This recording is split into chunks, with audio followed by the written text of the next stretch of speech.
presented by Purulia Plus.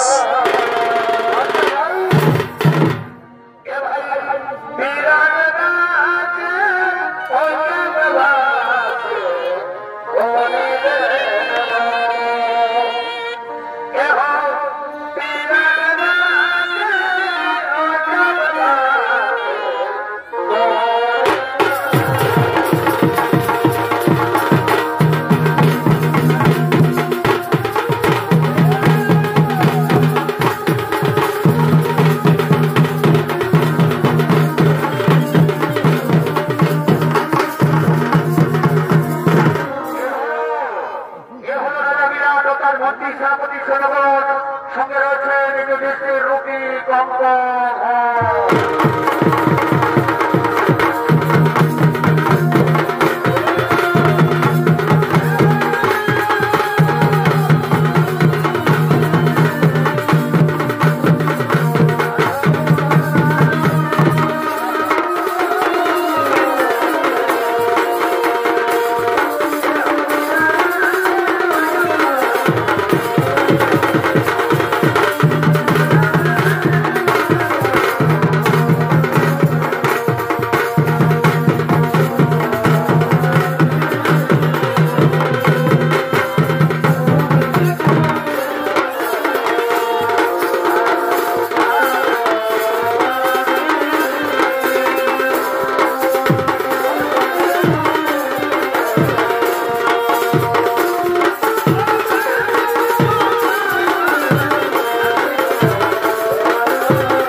সেনাপতি সৈন্যগণ ও যুধিষ্ঠির রূপী বঙ্গভোজ সকলেই এসে উপস্থিত হয়েছেন, এখনো আসেননি রাজা বিরাট। তাই তিনিও চলেছেন নিজ রাজসভার দিকে করেছেন আগমন।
আমার মন্ত্রী সেনাপতি সৈন্যগণ আমার রাজ্যের সমস্ত প্রজা কুশলেই রয়েছে তো? কোথাও কোনো দুঃখের বার্তা নেই তো? কোথাও কোনো অশান্তির সংবাদ নেই তো? আমার রাজ্যের সমস্ত প্রজা নিজ নিজ বাসভবনে আনন্দের সঙ্গে বিরাজমান করছে তো? হ্যাঁ মহারাজ, হ্যাঁ মহারাজ, আমরা সমস্ত রাজ্য পরিভ্রমণ করে এসেছি মহারাজ। আমাদের রাজ্যের সমস্ত প্রজা নিজ নিজ বাসভবনে আনন্দের সঙ্গে বিরাজমান করছে মহারাজ। কোথাও কোনো অশান্তির বার্তা নেই মহারাজ, কোথাও কোনো দুঃখের সংবাদ নেই মহারাজ। আমাদের রাজ্যের সমস্ত প্রজা নিজ নিজ বাসভবনে আনন্দের সঙ্গে বিরাজমান করছে মহারাজ। আমাদের রাজ্যের সমস্ত প্রজা নিজ নিজ বাসভবনে আনন্দের সঙ্গে বিরাজমান করছে।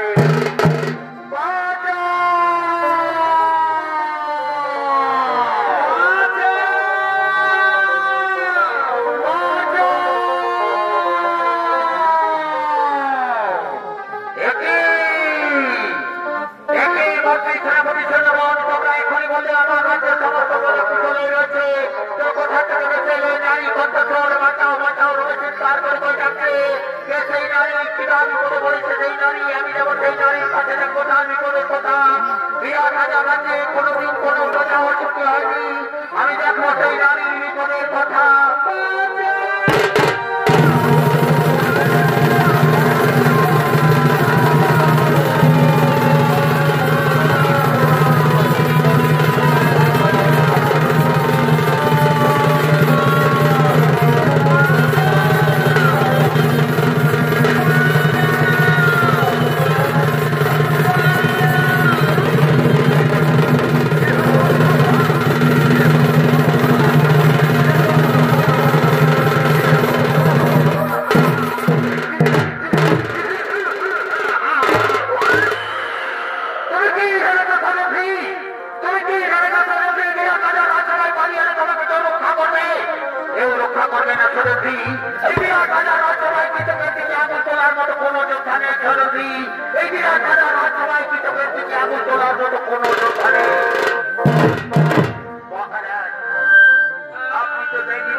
আপনি দণ্ড দিন মহারাজ।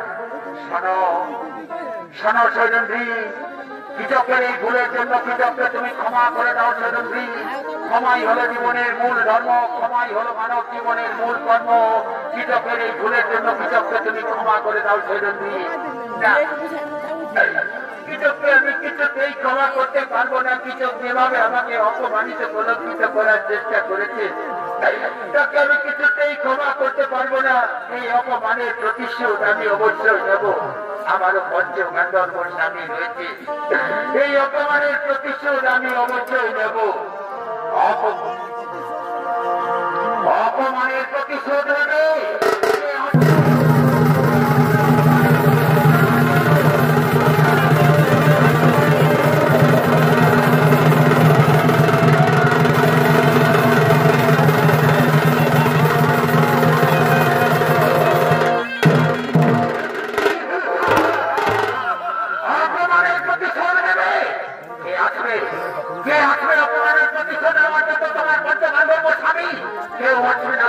আমি তো প্রথমেই বলেছি এই বিরাট রাজা রাজ্যে কৃষকের দিকে আগুন তোলার মতো কোনো যোদ্ধা নেই সৈরন্দ্রী।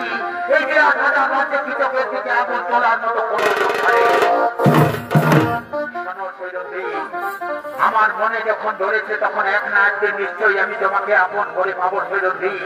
আজ আমি এই সভা মাঝ থেকে খালি হাতে ফিরে গেলাম সৈরন্দ্রী, কিন্তু কথাটা যেন মনে থাকে সৈরন্দ্রী, এক না একদিন নিশ্চয়ই আমি তোমাকে আপন করে পাবো সৈরন্দ্রী। আজ আমি এই সভা মাঝ থেকে খালি হাতে ফিরে গেলাম সৈরন্দ্রী, কথাটা যেন মনে থাকে সৈরন্দ্রী, কথাটা যেন মনে থাকে। এখনো কি আপনি চুপ করে থাকবেন মহারাজ? প্রজা হলো রাজার কাছে পুত্র সেবক, প্রজার সুখে দুঃখে বিপদে আপদে রাজা সাহায্যের হাত বাড়িয়ে দেয়। আমিও আপনার রাজ্যের একজন প্রজার সেবক মহারাজ। আমার বিপদের দিনে আপনি যদি এগিয়ে না আসেন আমি কোথায় যাব? কার কাছে গিয়ে বলবো আমার বিপদের কথা? ও বুঝতে পেরেছি মহারাজ, আপনি যখন আমার দিক থেকে মুখ ফিরিয়ে নিয়েছেন তখন আমি বুঝতে পেরেছি আপনিও ভিতর রাজ্যের মতো স্নেহ বসে অন্ধ হয়েছেন মহারাজ। তাই তো কৃষককে দণ্ড দেওয়ার মতো ক্ষমতা আপনার নেই মহারাজ। আপনি যখন কীচককে দণ্ড দিলেন না মহারাজ, তখন আমারও পঞ্চ গন্ধর্ব স্বামী রয়েছে মহারাজ। এই অপমানের প্রতিশোধ আমি অবশ্যই নেব মহারাজ। তাই তো আজ আমি এই সভা মাঝে প্রতিজ্ঞা করে যাচ্ছি মহারাজ। সাক্ষী থাকো চন্দ্র সূর্য, সাক্ষী থাকো ৩৩ কোটি দেবতা, এই সভা মাঝে আমি প্রতিজ্ঞা করে গেলাম মহারাজ। আগামীকালের সূর্য উদয় হয় কিতাব দেখবে, নতুবা আমি দেখবো মহারাজ। আগামীকালের সূর্য উদয় হয় কিতাব দেখবে, নতুবা আমি দেখবো মহারাজ। আগামীকালের সূর্য উদয় হয় কিতাব দেখবে, নতুবা আমি দেখবো মহারাজ।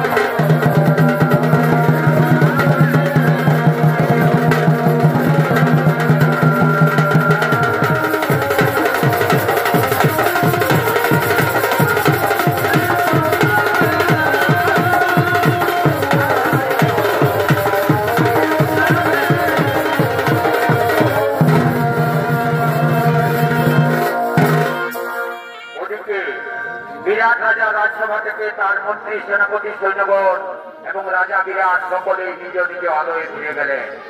আর এদিকে বিরাট রাজার রাজ্যে দ্বিতীয় পাণ্ডব ভীমসেন বল্লভ নাম ধারণ করে বিরাট রাজার রাজ্যে রন্ধন কার্যে নিযুক্ত ছিল। সেই ভীমসেন চলেছেন তার রন্ধনশালার দিকে।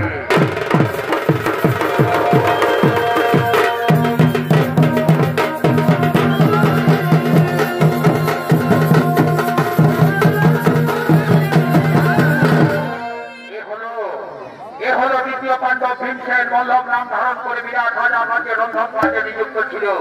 আর এই ভীমসেনের ভূমিকায় আপনাদের আলোকভাষিত মহান মঞ্চে যিনি সঙ্গীত পরিবেশন করে দেখাবেন, সে হল সম্প্রদায়ের পক্ষ থেকে এক তরুণ শিল্পী রাজীব কুমার বেদিয়া।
গোস্বামী দেবতা আমার, তুমি কি রয়েছে এই রতনশালায়? তুমি কি শুনতে পাচ্ছ আমার এই করুণ আর্তনাদ?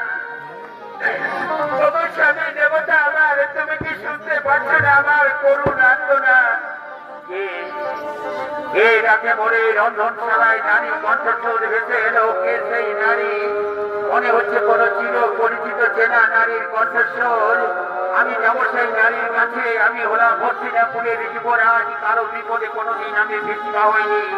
যাবো আমি সেই নারীর কাছে, দেখবো তার বিপদের কথা।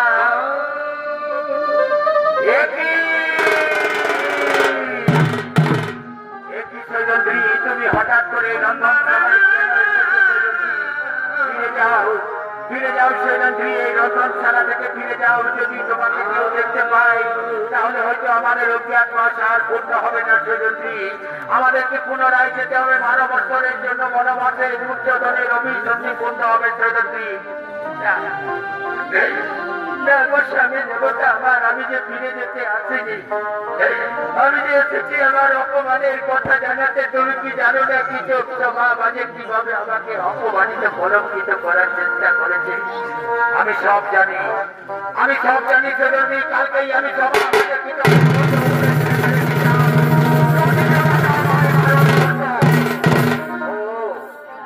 তুমি তোমার দাদার কথাই শুনলে আমার কথা একবারও ভাবলে না। তোমার দাদা তো কেবলমাত্র কথা ফেলতে জানে আর ক্ষমা করতে জানে, এছাড়া তোমার দাদা আর কি জানে? শোনো শোনো সৈরন্দ্রী, দাদার কথা মতো আমাদের হাত বাঁধা হয়েছে সৈরন্দ্রী। দাদার কথা মতো আমাদেরকে চলতে হয় সৈরন্দ্রী। আমি তোমায় কথা দিচ্ছি সৈরন্দ্রী, আমাদের ওকে আবার পূর্ণ হোক, তারপর তোমার অপমানের প্রতিশোধ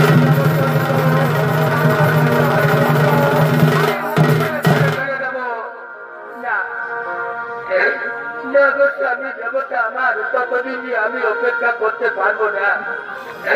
আমি যে প্রতিজ্ঞা করেছি আগামীকালের সূর্য উদয় হয় পিতা প্রেমকে আমি দেখবো। এ তুমি কি করেছো সৈরন্দ্রী? তোমার এই প্রতিজ্ঞা যে আমি কিছুতেই পূর্ণ করতে পারবো না সৈরন্দ্রী। তোমার এই প্রতিজ্ঞা যে আমি কিছুতেই পূর্ণ করতে পারবো না। কোন প্রতিজ্ঞা তুমি আমার পূর্ণ করেছো? হস্তিনাপুরে যেদিন দুঃশাসন আমার বস্ত্র হরণ করেছিল, সেদিন তো আমি প্রতিজ্ঞা করেছিলাম দুঃশাসনের রক্ত দিয়ে আমি আমার এই কেস যৌথ করবো। তাই তো আজও আমার এই কেস খোলা রয়েছে, এখনো এই কেস বন্ধন করিনি। আর এই প্রতিজ্ঞাও যদি তুমি পূর্ণ না করো তাহলে আমি আর কোন লজ্জায় বেঁচে থাকবো? আমি হয়তো আত্মহত্যার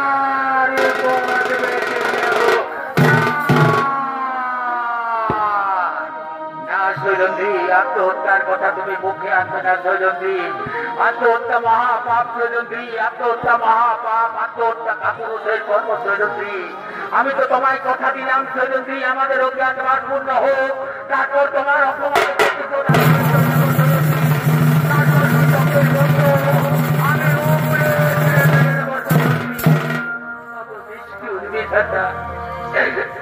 দয়াল ঠাকুর।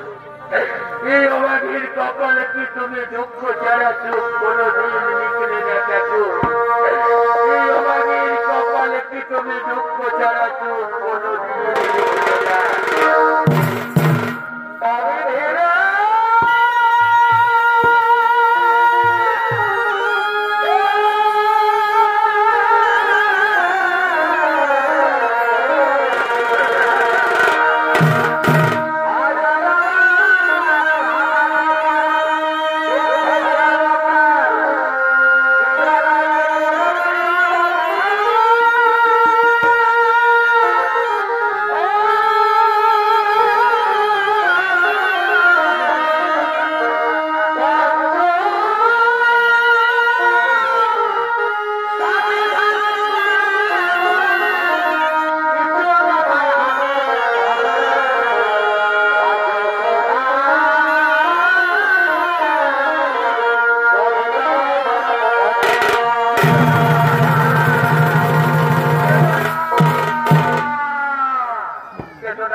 এভাবে কেঁদে কেঁদে তুমি আমায় দুর্বল করো না সৈরন্দ্রী।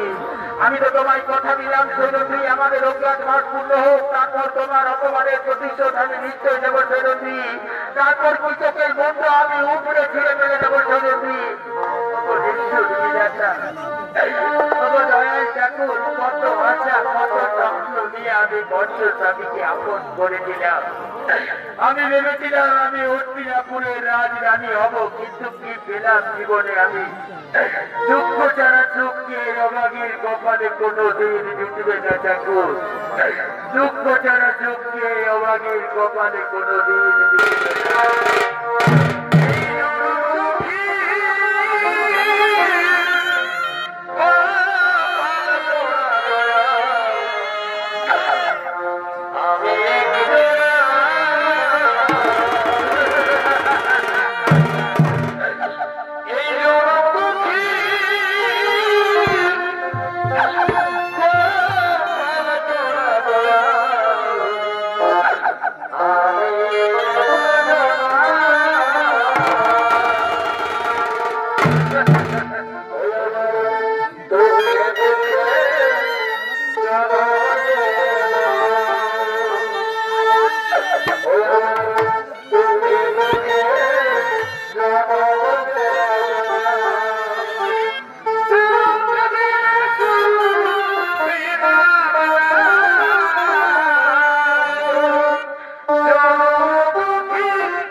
সৈরন্দ্রীকে কৃষকের সংবাদ দেয় রাত্রিবেলায় নৃত্যশালায় গোপনে তারা দুজনে মিলিত হবে। আর ওদিকে ভীমসেনের কথা মতো পূর্বে থেকে ভীমসেন নৃত্যশালায় ছিলেন লুকিয়ে, আর ওদিকে সৈরন্দ্রীর কথা মতো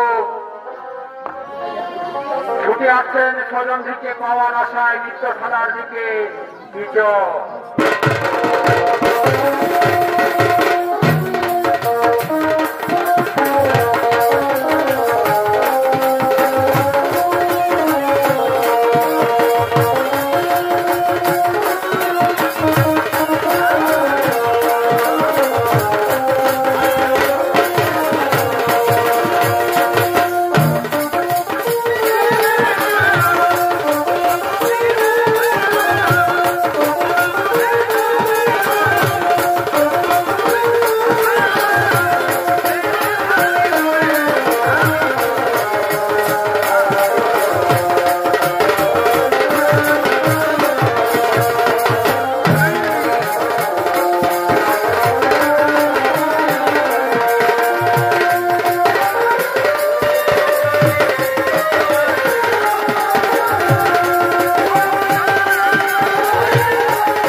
আমি যে আরো উন্মত্ত আরো পাগল হয়ে যাচ্ছি সৈরন্ধ্রী, তুমি তো আমায় কথা দিয়েছিলে নৃত্য শোনাই আমরা রাত্রিবেলায় গোপনে দুজনে মিলিত হবো।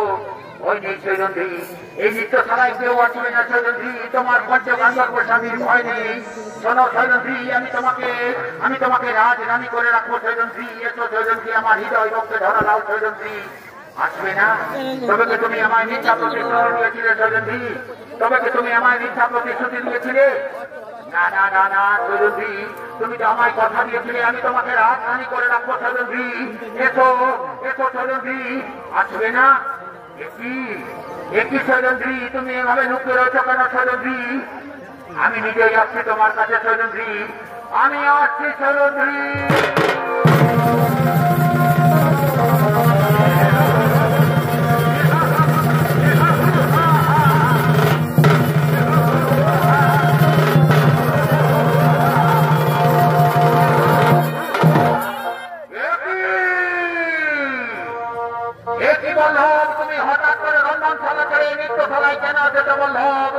এই নৃত্যশালায় তো বৃহন্নলা থাকার কথা, এখানে বৃহন্নলা উত্তরাতে নৃত্য শিক্ষালে, তবে তুমি কেন সেটা বললো?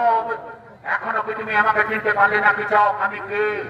ও বুঝতে পেরেছি, তোমার বলে বলিয়া নয় সৈরন্ধ্রীর প্রতিজ্ঞা করেছি আগামীকালের সূর্য উদয় আমি দেখবো না।